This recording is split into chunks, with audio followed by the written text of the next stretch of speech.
I was halfway to the airport when I remembered the one thing I always forget, my favorite teacup. I turned back, thinking I'd grab it and go. But when I opened the door, I froze. My daughter's voice came from the kitchen. She's starting to forget. It's for her own good.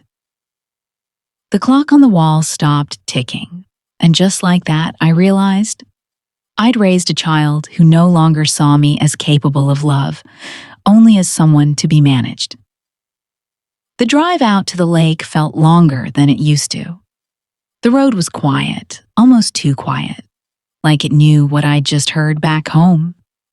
I didn't even remember grabbing my coat, just the keys, my purse, and this dull ache behind my ribs that wouldn't go away.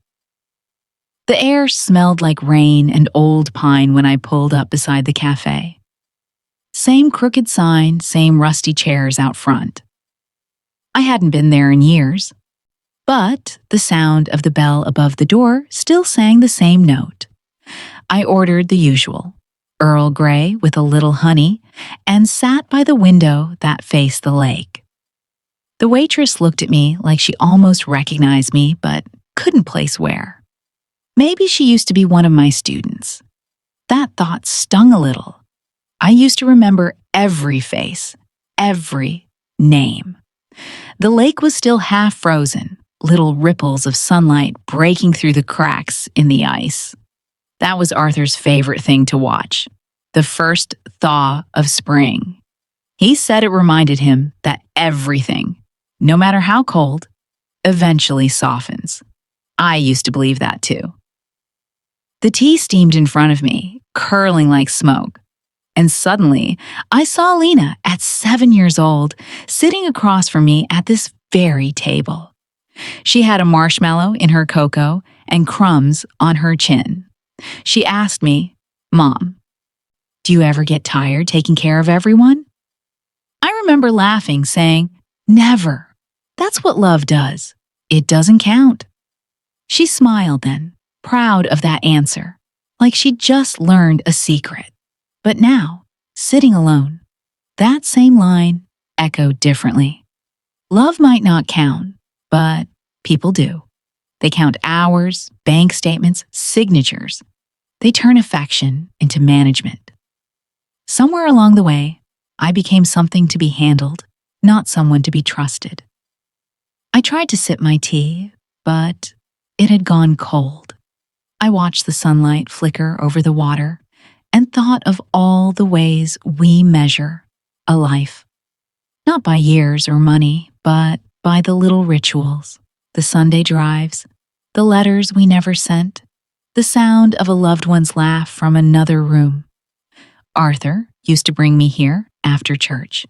He'd spread the paper across the table, half read, half ignored, while I'd grade essays. He always said, "Clara, when you doubt yourself, look for the sign that waits." At the time, I thought he meant the stop sign on the corner. He was always teasing. But now, I wondered if he meant something else. Outside, a white bird landed on the railing.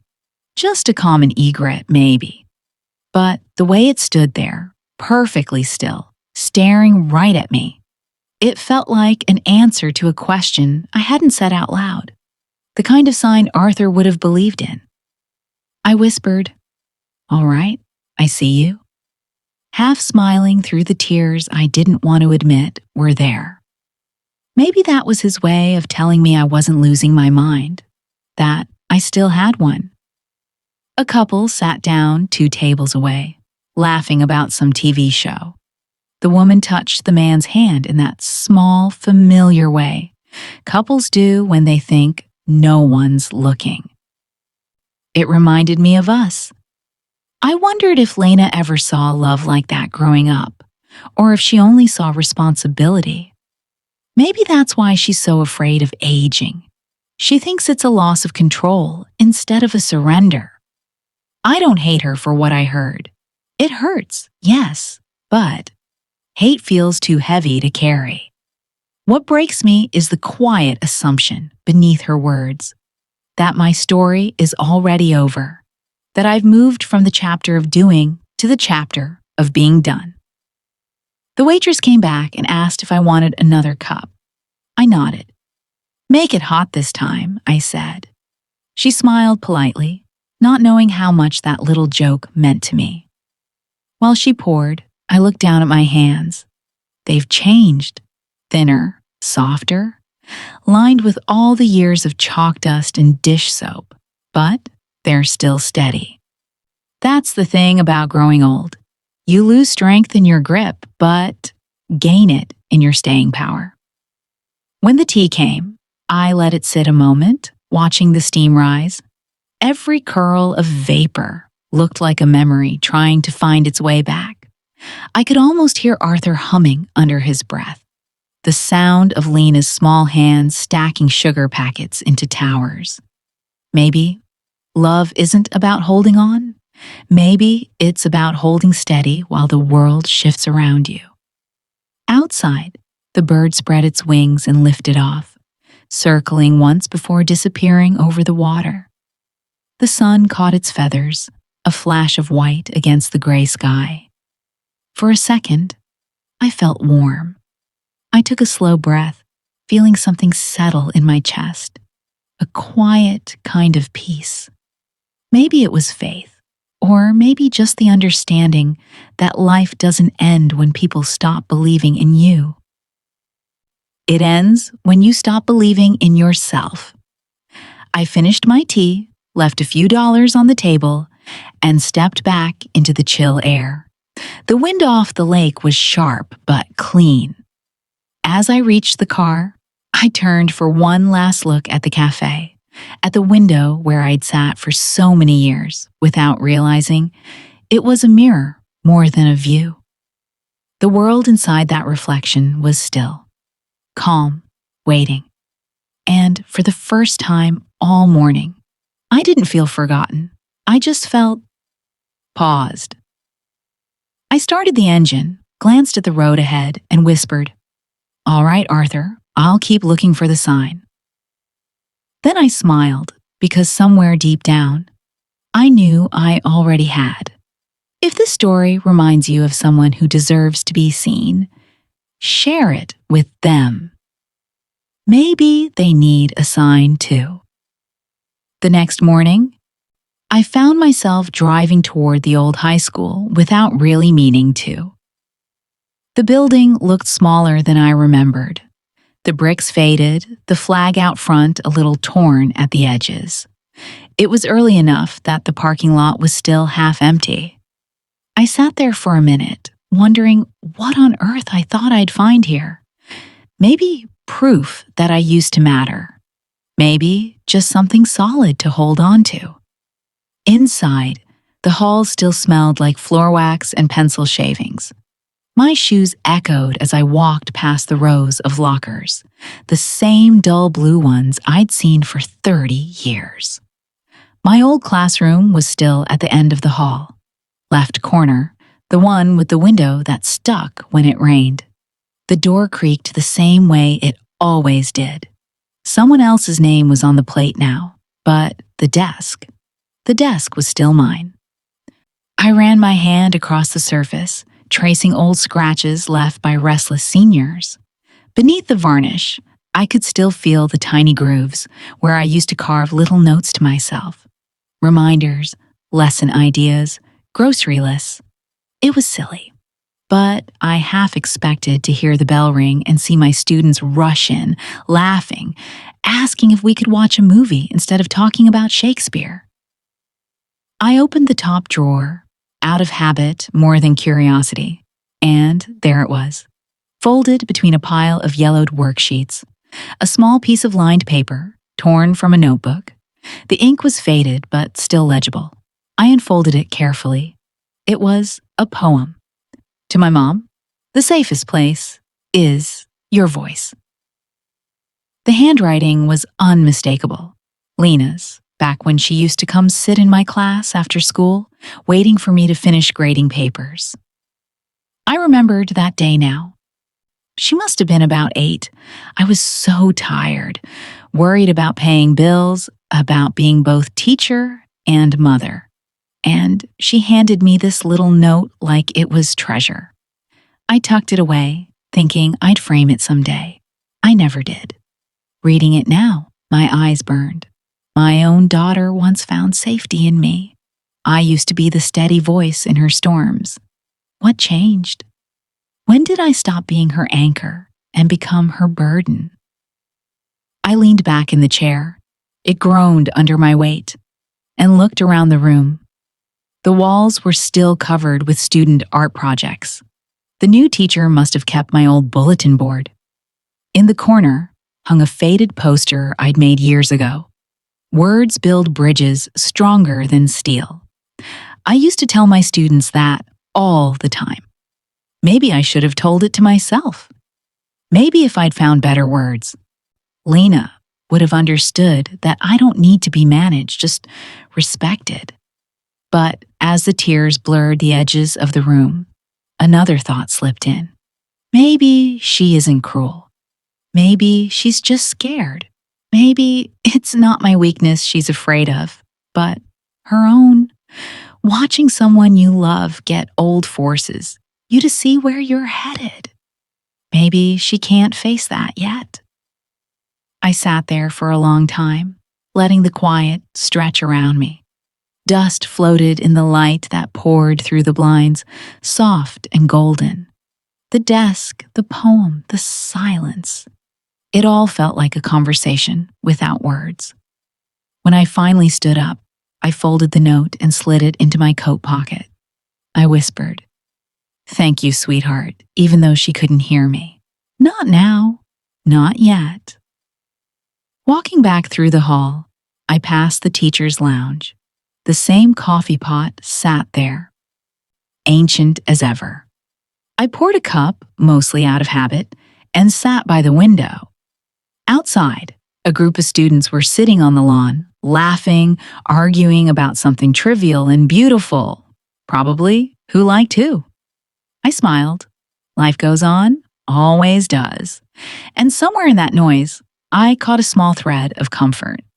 I'd spent decades helping kids find their voices. Maybe it's time I use mine again. Not to scold or prove anything, but to remind the world, and maybe my daughter, that growing old doesn't mean fading out. On my way out, I stopped by the office. The secretary, a younger woman with kind eyes, looked up. "Mrs. Whitmore?" "I remember you from when I was a student here," she said. "You were my favorite teacher." I laughed softly, surprised. I didn't think anyone would remember. "Are you kidding?" she said. "You once told me that stories don't end. They just wait for the next reader." Her words hit me harder than I expected. I nodded, thanked her, and walked to my car with that line echoing in my head. Maybe that's what this is. A story waiting for its next reader. Maybe it's Lena, maybe someone else. But it isn't over. Not yet. Before I started the engine, I unfolded the poem one more time. My hands trembled slightly, but my heart felt steady. The words weren't just hers anymore. They were a reminder from a younger version of both of us. Back when love was simple and didn't come with paperwork. I held the paper against the steering wheel, closed my eyes, and whispered, "Maybe you're just afraid to see me fade. But I'm still here, sweetheart. I'm still here." The car's reflection caught a glimpse of sunlight in the window, warm, forgiving. I took a deep breath and drove away, ready for whatever came next. And if this moment touched you, share it. Someone out there might need a reminder that the stories of mothers and daughters are never really over. The next afternoon, I called Margot. We hadn't spoken in months, maybe a year, but the moment she picked up, her voice was the same, steady, no nonsense, the kind that made you sit up a little straighter. "Clara Whitmore," she said, "either you're calling to tell me you've won the lottery, or you need my brain." I laughed, a sound that felt foreign after the past few days. More like your brain, I said, and maybe your heart too. We met at the park downtown, the one where teachers used to take their lunch breaks when the weather was kind. The trees were turning gold around the pond, and for the first time in a while, I didn't feel invisible. Margot showed up in her usual oversized coat and red scarf that could double as a flag. She hugged me, then leaned back to study my face. "You've got that look," she said. "The one you used to get before grading 100 essays in one night." I smiled weakly. "It's worse than essays. It's my own daughter." She frowned, motioning me toward a bench. "Tell me everything." So, I did. About the papers left on the table. The whisper I wasn't meant to hear. The way Lena said, "She's starting to forget." I told her about the tea, the clock, the silence that somehow felt louder than the words. Margot didn't interrupt. She just listened, the way she used to listen to students confessing half-truths. When I finally stopped talking, she let out a slow breath. "You know what's funny?" she said. "You taught generations of kids how to find truth in words. Now, you have to use those same words to protect your own." That line hit me right in the chest. I wanted to argue, to say I didn't have the energy for a fight. But her eyes were sharp, kind, and sure, like they'd already made the decision for me. "I don't even know where to start," I admitted. "Start small," she said. "You don't need to storm the castle. Just make sure they can't move the drawbridge without you knowing." She reached into her bag and pulled out a small notebook. "Here," she said, handing it to me. "Write down everything. Dates, conversations, who said what. You taught kids to annotate literature. Now, you'll annotate your life." We both laughed, but there was something steady beneath it. An unspoken understanding between two women who'd learned how to survive politely. We sat for a while, watching ducks glide across the pond. The light reflected off the water, soft and golden, like a memory you didn't want to end. Margot broke the silence first. "I volunteer at a legal aid office now," she said. "We see a lot of this. Children taking over their parents' finances for their own good. Half the time, it's fear. The other half, it's greed." "Which half is mine?" I asked. She looked at me gently. "Maybe it's both. But either way, you're not helpless." We started making a plan right there on that park bench. I'd gather every document, bank statements, insurance papers, even old letters from Arthur. Margot would review the legal language, check for any power of attorney forms that might have been slipped in without me realizing. "If they try to make decisions in your name, we'll make sure the record shows who you are," she said. I found myself nodding, feeling something I hadn't felt in weeks: purpose. As the sun began to sink, Margot stood up, brushed the leaves off her coat, and said, "You've got this, Clara. And you're not alone. I'm here. Always have been." That night, I sat at my kitchen table with the notebook she gave me. The first page felt intimidating, blank and expectant. I wrote the date, then a single sentence. Truth doesn't shout, it waits. Over the next few days, Margot called every morning. Sometimes we talked about strategy, sometimes just about the weather. It felt good to have someone who didn't see me as fragile or fading. One afternoon, she came over with her laptop and a stack of manila folders. "I checked the records," she said, flipping through the pages. "Nothing official has been filed yet, but they've been asking questions at the bank. You need to stay alert." I stared at the files, the weight of it all pressing against my ribs. "Margot," I said softly, What if I can't handle this? She leaned back in her chair. Then we'll handle it together? You spent your life teaching others how to stand tall. Let me remind you how. We both laughed then. And for the first time in a while, it wasn't forced.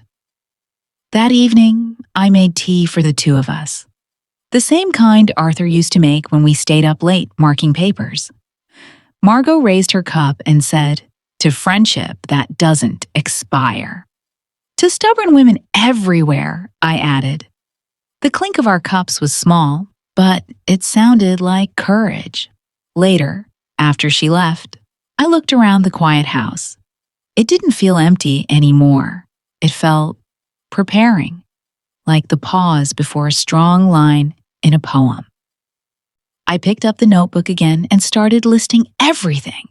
Dates, calls, small shifts in tone when Lena spoke to me. I even practiced turning on the voice recorder on my phone. Margot's voice echoed in my mind. Document everything.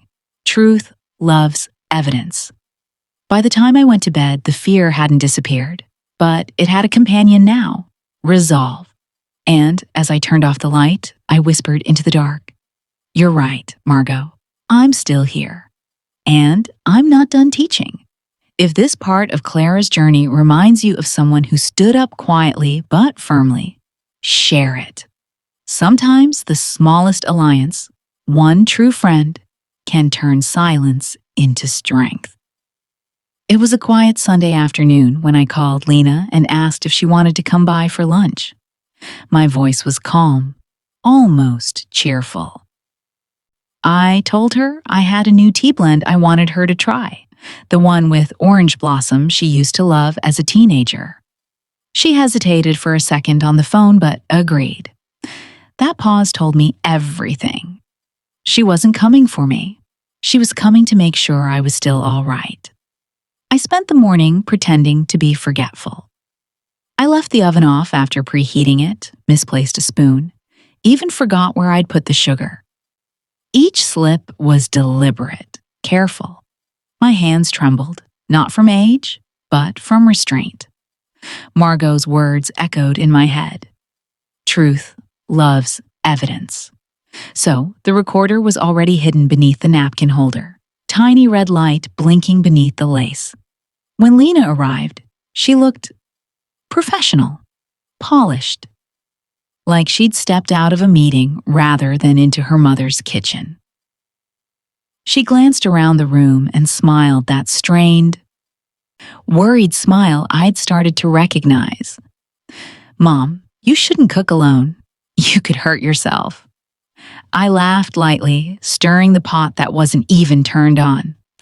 "Oh, I've burned worse in my life. Don't worry, dear. I'm tougher than I look." She sat down, crossing her arms. "I just think we should start planning, that's all, for your safety." There it was, the word, safety, the polite translation of control. I poured the tea, my hands steady, though I let the spoon clatter just enough to sound clumsy.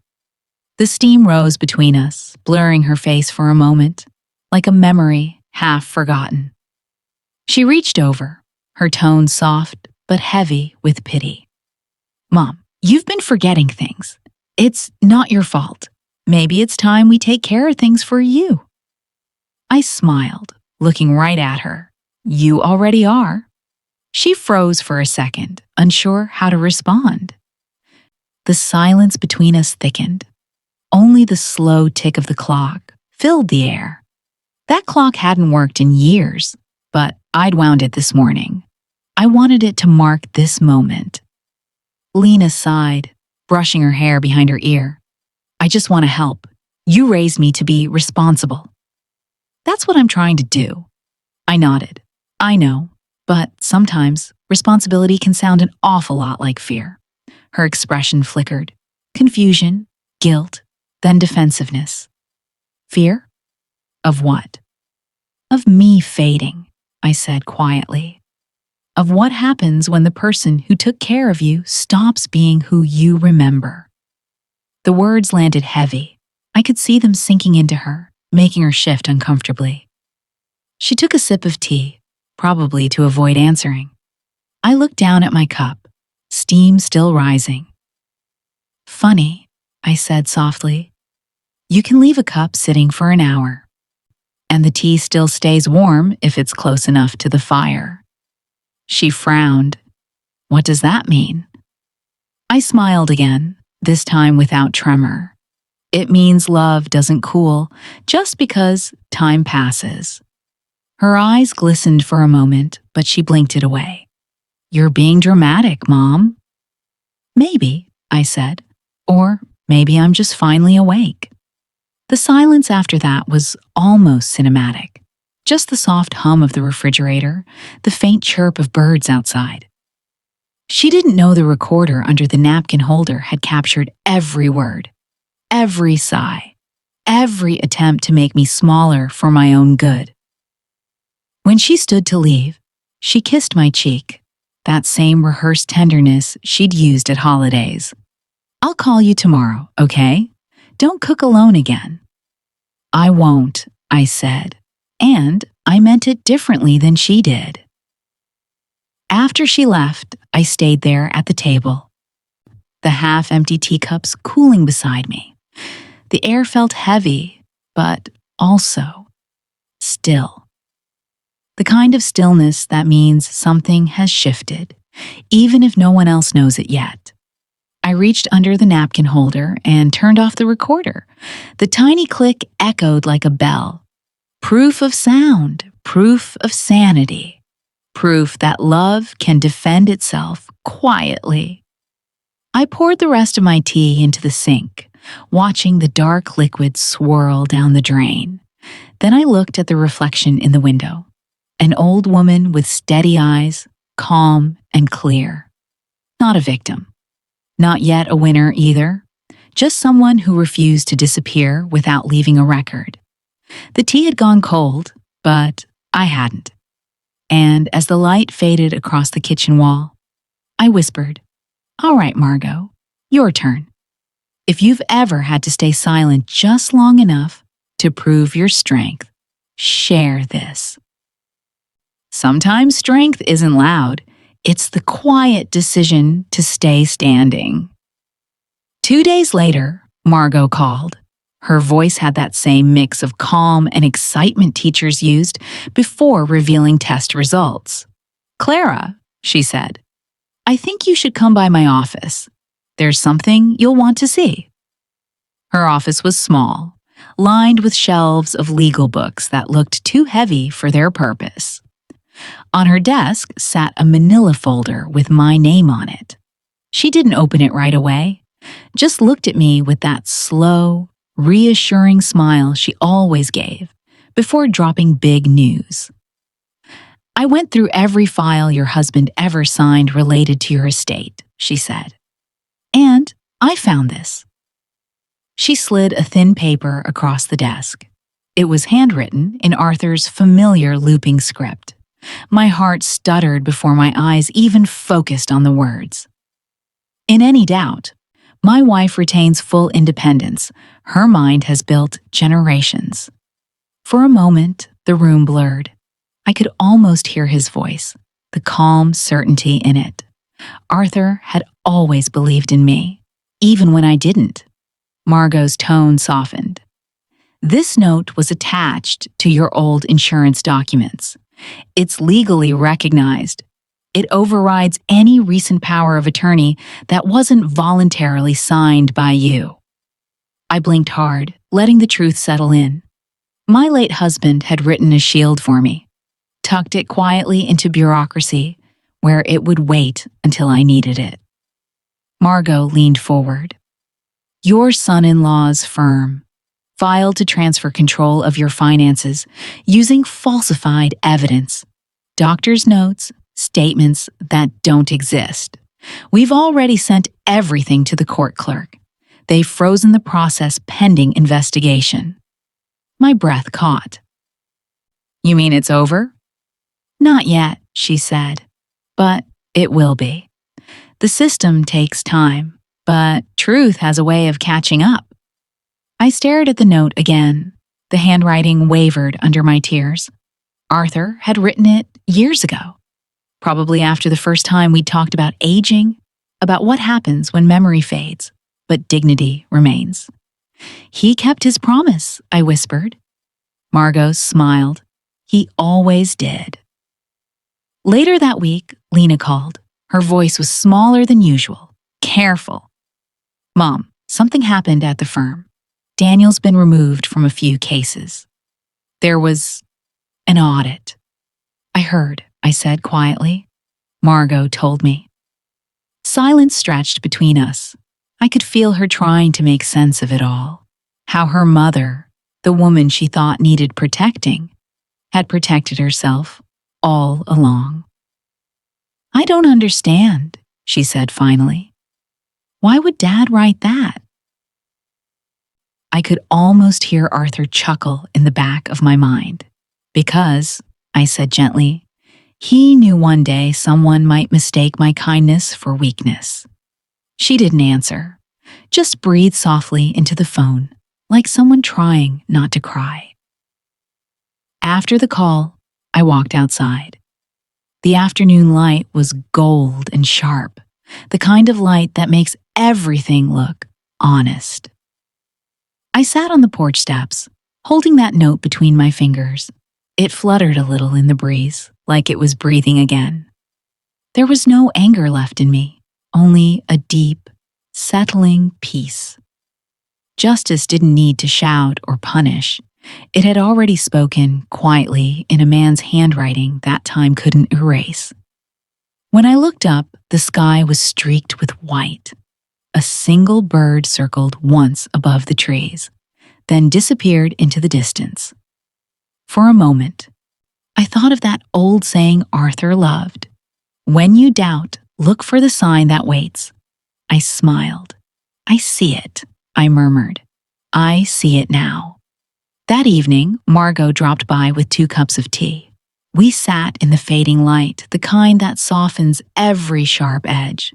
She asked how I felt. Like the ground stopped shaking, I said. Like maybe silence isn't so lonely after all. It's just where the truth waits. She nodded. You know, Clara, there's a kind of victory in stillness. You didn't fight back with noise. You just let the truth breathe. We toasted quietly, the tea cooling between our hands. The house, once filled with doubt, felt lighter now, like someone had opened a window after a long storm. And as the clock ticked softly in the next room, I thought, this is what justice sounds like. Not a gavel, not a shout, just the steady rhythm of a heart that never stopped believing it was right. If you've ever been underestimated but chose to stand quietly in your truth, share this. Sometimes, the smallest piece of paper can carry the loudest kind of strength. It was late afternoon when the knock came. I knew it was her before I even opened the door. The rhythm, hesitant, almost apologetic, was one I'd know anywhere. I took a breath before turning the knob. Lena stood there, pale, her hands trembling around a folder she wasn't brave enough to open. Her eyes darted past me, like she was searching for the mother she used to know, the one who always had warm soup and softer words waiting. "Mom," she said quietly, "can I come in?" I stepped aside. You never had to ask. The house felt too still as she walked in. I'd left the window cracked open, and the curtains swayed gently, letting the wind do all the talking. The air between us was heavy, but not angry, just full of the things we'd both left unsaid. She sat at the table, the same one where she once did homework and spilled cocoa on my lesson plans. Her eyes were red-rimmed, her lips pressed tight. "I know everything now," she whispered. "About Dad's note, about what Daniel did." I nodded. "Margot told me you'd find out." She swallowed hard. "I thought I was protecting you, Mom." I leaned forward, my voice soft but clear. "No, honey, You were protecting your fear, not me." Her shoulders shook. "I didn't mean to hurt you. I didn't want to lose you to age, to confusion. You've always been the strong one. I didn't know how to handle seeing you change." I looked at her for a long time. She wasn't lying. She was just a daughter, scared, overwhelmed, trying to hold on to control because she didn't know any other way to love. "Do you know what's funny?" I said quietly. "When you were little, you'd always reach for my hand before crossing the street. You trusted me completely. Now it feels like you've spent years trying to pull your hand away." Tears rolled down her cheeks. "I'm sorry, Mom." I smiled gently. "I know you are." For a long time, neither of us spoke.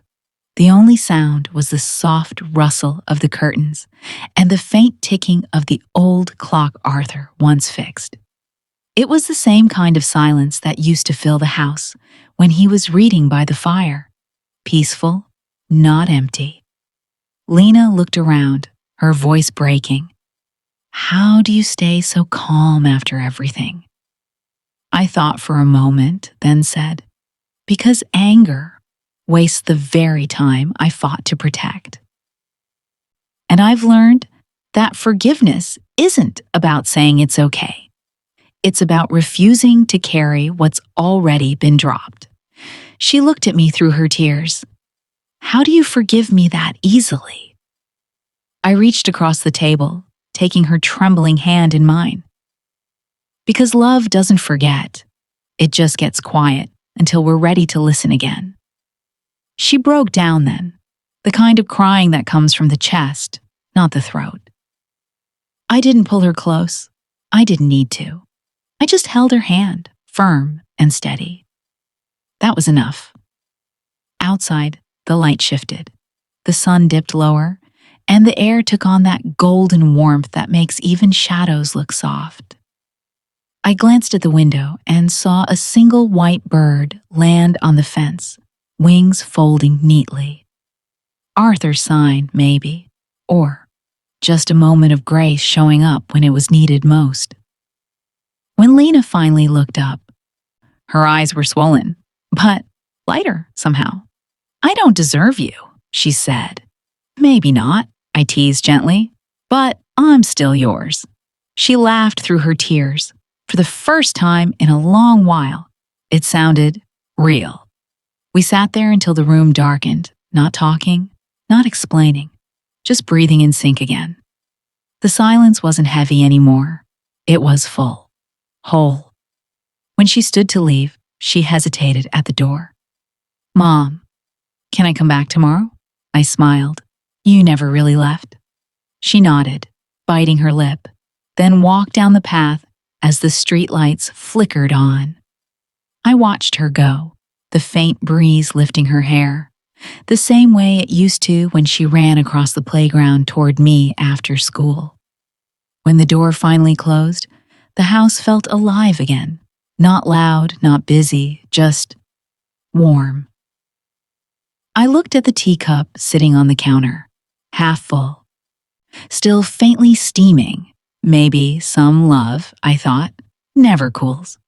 It just waits for the right time to be poured again. If this moment reminds you of someone you've quietly forgiven, share it. Sometimes silence says everything love never stopped meaning. The next morning, I woke up earlier than usual. The house was quiet, no ticking clock, no hum from the refrigerator, just that deep morning stillness that feels almost sacred. I made tea, sat by the window, and opened the old leather journal I used to keep when I was still teaching. Its pages smelled like chalk dust and memory. For years, I'd filled it with lesson plans and quotes for my students. Things like, "Words don't age, they evolve." But that morning, I wrote something new. Aging is not fading. It's refining. I wasn't writing about loss anymore. I was writing about becoming. It's funny how time changes what silence means. When I was younger, I used to think silence was what happened when people stopped listening.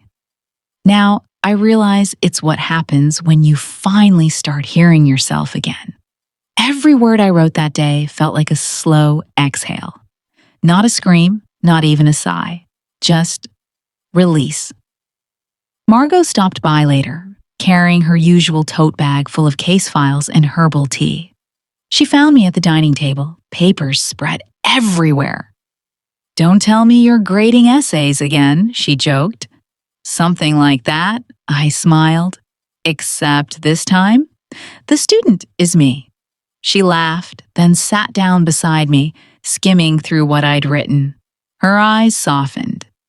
"You're still teaching, you know," she said quietly. "Just in a different classroom." That line stayed with me long after she left. That evening, I typed up my notes and sent them to an education magazine that once interviewed me years ago. The subject line was simple: refining, not fading. I didn't expect a reply. I wasn't looking for validation. I just wanted the words to live somewhere outside these four walls. But 2 days later, I got an email. The editor wrote, "Your piece is beautiful, Clara. It's not about getting older. It's about staying awake to life. We'd love to publish it." I stared at the screen for a long while, smiling through tears. For the first time in months, maybe years. I didn't feel like someone's mother, someone's widow, or someone's case. I just felt like me again, a teacher, a writer, a woman who still had something to give. That night, I poured a cup of tea and sat by the lamp. The air smelled faintly of jasmine. I flipped to a blank page in my journal and began again.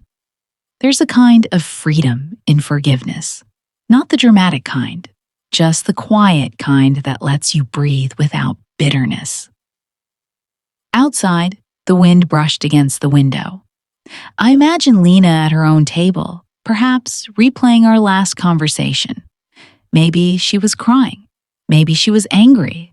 But I knew she was thinking, and that was enough. Sometimes teaching isn't about handing out lessons. It's about leaving space for someone to find their own. When Margot called later that week, her voice was lighter. "Did you see the comments on your article?" she asked. "Teachers, students, even parents. They're sharing it everywhere." I opened my laptop and saw them. Strangers writing about their mothers, their fears of growing old, their gratitude for second chances. A young woman had commented, "My mom's voice still guides me, even when she's silent." I pressed a hand to my heart. That line, it felt like Lena could have written it. I didn't reply to any of the comments. I didn't need to. I just closed the screen and whispered, "That's enough." The next morning, I put on my coat and walked to the park. The same one where Margot and I had plotted our quiet rebellion. The trees were losing their leaves, gold and rust drifting across the path like little pieces of time falling gently. I sat on the bench by the pond and wrote one more entry in my journal. Peace doesn't mean everything is fixed. It means you're not afraid of what's broken anymore. A little boy nearby was feeding ducks with his mother. He laughed as one waddled too close, nearly tipping the bag of crumbs. His mom smiled, patient, tired, full of love. I caught her eye and she nodded. That small universal nod between mothers that says, "I see you." As I walked home, I passed the old school building. Through the window, I saw a teacher writing on the board, her back straight, her movements sure. For a moment, I saw myself there, chalk in hand, heart wide open, and I realized I'd never really stopped teaching. I'd just found a quieter way to do it. When I got home, I left my journal open on the table. The last line I wrote before closing it was simple. Silence is not the end of the story. Sometimes it's just the space where truth grows roots. If you've ever found strength in stillness or learned something from your mother's quiet courage, share this. Maybe her voice still echoes somewhere in yours. I used to think strength had to sound like something, like doors closing, voices raised, or someone standing tall and unshakable. My mother taught me it doesn't. Strength can be quiet. It can whisper and still move everything around it. After everything that happened, I started spending more time in her garden. It used to be wild. Vines crawling up the fence, the air smelling like lavender and soil after rain. Mom loved that kind of order within chaos. I never understood it before. I do now. The first day I came back, I found her old gloves hanging by the shed, stiff with dried earth. I slipped them on, even though they were too big. I started pulling weeds, one by one, the way she used to. Patiently, without rush. She always said, "Gardens forgive you if you show up." At first, I thought it would just be for her, a way to keep something of her alive. But somewhere between pruning and planting, I realized it was also for me.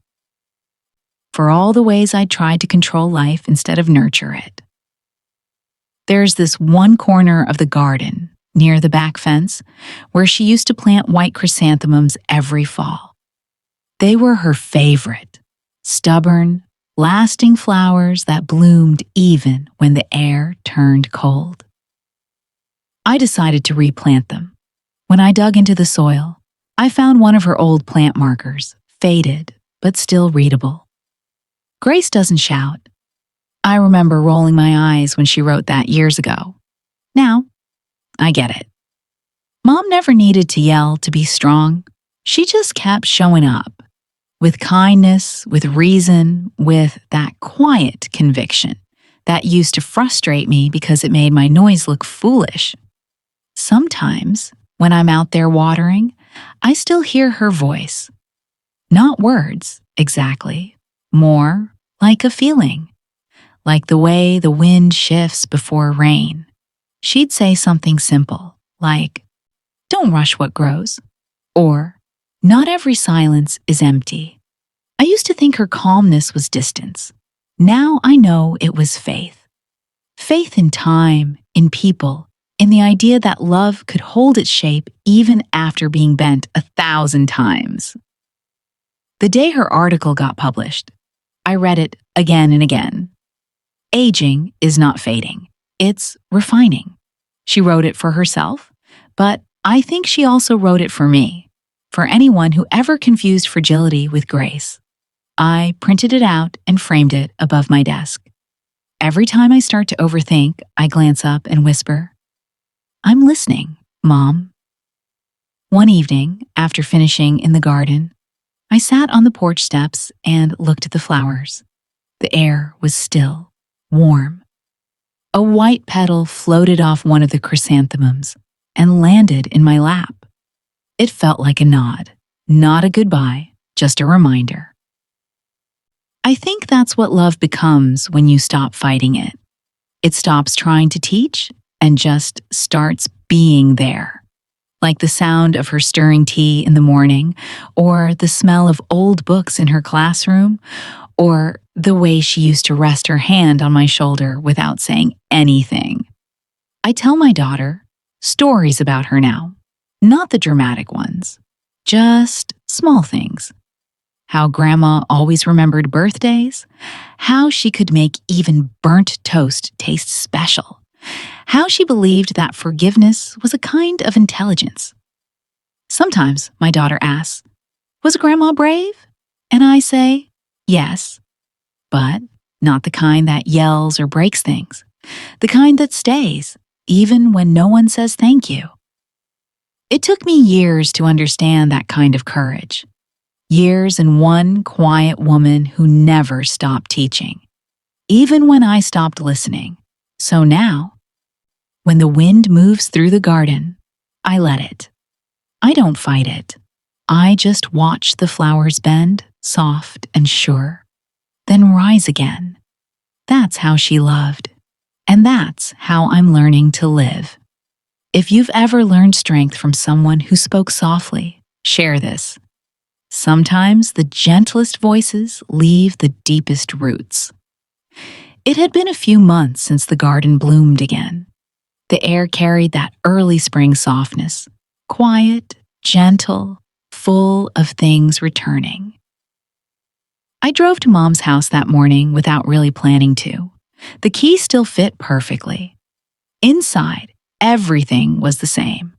The smell of her lavender tea, the faint creak of the wooden floor, the sunlight landing right where she used to sit by the window, her teacup always resting on that same coaster.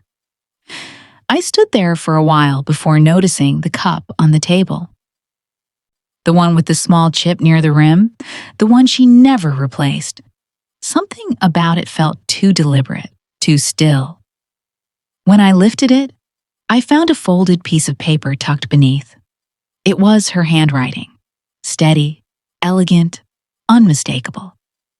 If you ever doubt me again, just listen for the silence. It means I'm still here. I didn't cry right away. I just sat down and stared at the note, the cup, the faint ring it left behind on the wood. It felt like she had spoken again, not through anger or guilt, but through that same unshakable calm that used to frustrate me so much. The calm I finally understood. The window was half open, letting in the sound of the lake. Somewhere outside, a white bird skimmed the water, its reflection stretching thin and bright. For a moment, I thought about everything she'd taught me. Not through lessons, but through the way she lived, deliberate, humble, honest. All those years, I mistook her quiet for weakness.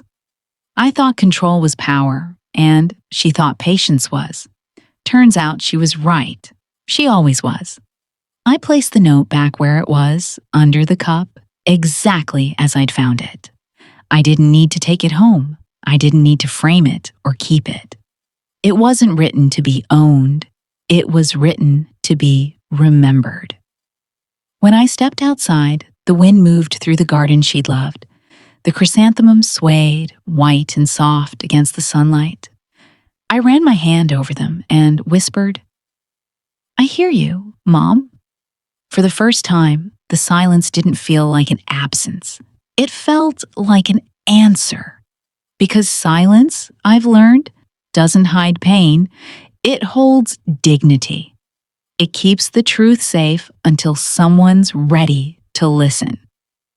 So, if you're listening now, if you've ever seen your mother's strength mistaken for weakness, share this. Let her voice, and all the quiet ones like hers, finally be heard.